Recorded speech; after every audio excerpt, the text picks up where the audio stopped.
করছো? তো বন্ধুরা, আমি এখন রেডি হয়ে গেছি আর ব্যাগপত্র নিয়ে নিয়েছি। তো এখন যাচ্ছি মায়ের বাড়ি। আজকে আমাদের এখানে রক্ষাকালী পুজো, তাই যাচ্ছি। আর ঘর থেকে আর ভিডিও করতে পারলাম না, কারণ এত তাড়াহুড়ো করছি। আর এখন 9:30 বেজেই গেছে। তো একটু ননদের বাড়িতে দেখা করব, তারপর আবার যাব। তো চলো আজকের ব্লগটা তাহলে এখান থেকে শুরু করলাম, আর তোমরা দেখতে থাকো। আর তারপর তো ওখানে গিয়ে সমস্ত ডিটেলস তো দেবোই। আর আজকে আমি কেমন সেজেছি সেই লুকটা তোমার সাথে শেয়ার করবো।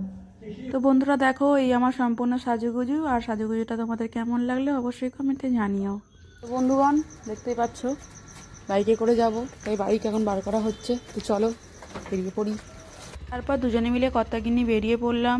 আর বেরোতে বেরোতে আমাদের অনেকটাই লেট হয়ে গিয়েছিলো বলতে পারো। আমরা যেখানে যাই সেখানে একটু লেটেই পৌঁছাই। আর দেখতেই পাচ্ছ কর্তাগিন্নি একটু ম্যাচিং কালারের ড্রেস পরার চেষ্টা করেছি। তো আমাদের দুজনকে কেমন লাগছে অবশ্যই কমেন্টে জানিও। তারপর আমাদের পাড়ায় চলে এলাম, আমাদের পান্টার লোকদের সাথে একটু দেখা করে চলে আসলাম মিষ্টি কিনতে।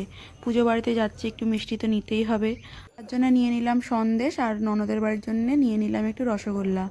তো মিষ্টি নিয়ে চলে যাচ্ছি এবার আমরা ননদের বাড়ির উদ্দেশ্যে। আর একদিনে দু জায়গায় যাবার হলে খুবই অসুবিধা হয়, কিন্তু কিছু করার নেই, সব জায়গাতেই অ্যাটেন্ড করতে হবে। তারপরে ননদের বাড়িতে চলে এলাম, একটু চুলটুল নাড়িয়ে খাওয়া দাওয়া করে আবার বেরিয়ে পড়লাম আমার বাড়ির উদ্দেশ্যে। এই দেখো বন্ধুগণ, যেতে যেতে পথে হয়ে এলো বৃষ্টি। আর আমরা এখানে কাকচান হয়ে দাঁড়িয়ে আছি বলতে পারো। সেই 10টার সময় বেরিয়েছি, এখনও পৌঁছাতে পারিনি। ননদের বাড়িতে গেলাম, দোকান থেকে আবার এখন 12টা বাজে। তো এখন আবার যাচ্ছি, এই দেখো 12টা বাজে। তো মা মনে হয় চাইছে না আমরা যে যাই, মনে হয় ঠাকুর দেখতে আসি।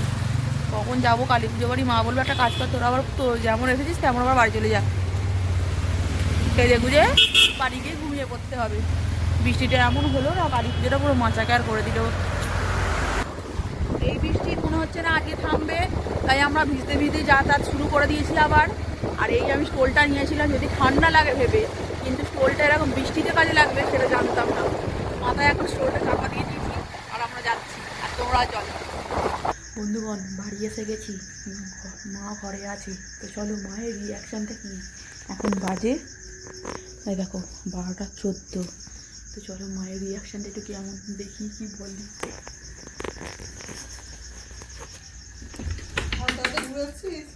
না তো ঘুরে আসলি চান হয়ে বন্ধুরা চলে এলাম বাড়ি। বাইরে তো বৃষ্টি পড়ছে, তো রাস্তা যেহেতু অনেক রাত হয়ে গেছে, আমি ভাবছিলাম মা তো বিশাল খচে গেছে। আর মা বেশি কিছু বললো না, কিন্তু আমার মা আর কি দেখে দেখে আমাদের জেনে জেনে ফেড আপ হয়ে গেছে, তাই আর কিছু বললো না। তাই ওখান থেকে চলে এলাম, এবার একটু মন্দিরে যাচ্ছি। তো এই দেখো বন্ধুরা, এখানে সব লাইটিংগুলো কত সুন্দর লাগছে। আর টুকটাক এখানে পুজো উপলক্ষে মেলাও বসে। তো এই দেখো মেলা, বাচ্চাদের খেলনা, মেয়েদের সাজার জিনিস সমস্ত কিছু বসেছে। খাবারের ছোট ছোট দোকানও আছে। আর এই হলো মা রক্ষাকালী। তো মায়ের কাছে প্রার্থনা করি তোমাদের সকলের মঙ্গল করুক, সকলের মনস্কামনা পূর্ণ করুক, সকলে সুস্থ থেকো। আর তোমরা দেখতেই পাচ্ছ বন্ধুরা কত ভিড় হয়েছে, আমাদের পাড়ার সমস্ত লোকজন এখানেই থাকে। এই পুজোটাতে আমাদের খুব মজা হয়। তারপরে চলে এলাম একটু বড়োর কাছে বায়না করে একটা ক্লিপ কিনতে। এটা তো জানোই, যতই থাকুক না কেন একটু বেরোলে তো কিছু কেনাকাটি করতেই হয়। তো বন্ধুগণ, কালী পুজো দেখা হয়ে গেল, তোমাদেরও মাকে দর্শন করালাম। তো আমরা এখন বাড়ি যাচ্ছি। আর বাড়িতে গিয়ে মা আর কচুরি, আলুর দম, সিমুই টুমি অনেক কিছু করেছে, গিয়ে খাবো। তো চলো বাড়ি যাই। আর এই দেখো আমার ভাই, বার্থডে বয়, ওর আজকে জন্মদিন, কিন্তু কিছু গিফট আনিনি। চলো বাড়ি যাই। বাড়ি চলে এসেছি বন্ধুরা। তো চলো একটু খাওয়া দাওয়া করে নিই, মা কি রান্না করেছে একটু দেখি। এই দেখো বন্ধুরা, সিমুই সিমুই আর কি আছে দেখি। এইটা মনে হচ্ছে কচুরি হবে। হ্যাঁ, এই দেখো কড়াইশুটির কচুরি। আর এখানে আলুর দম আছে, আলুর দম। তো চলো বন্ধুরা, এখন এবার খাওয়া দাওয়া করে নিই, ভাইকেও খেতে দেবো, ও খায়নি। তো ভিডিওটা ভালো লাগলে তোমরা অবশ্যই কমেন্টে জানিও। আর মাকে তো তোমাদের দর্শন করিয়ে দিয়েছি।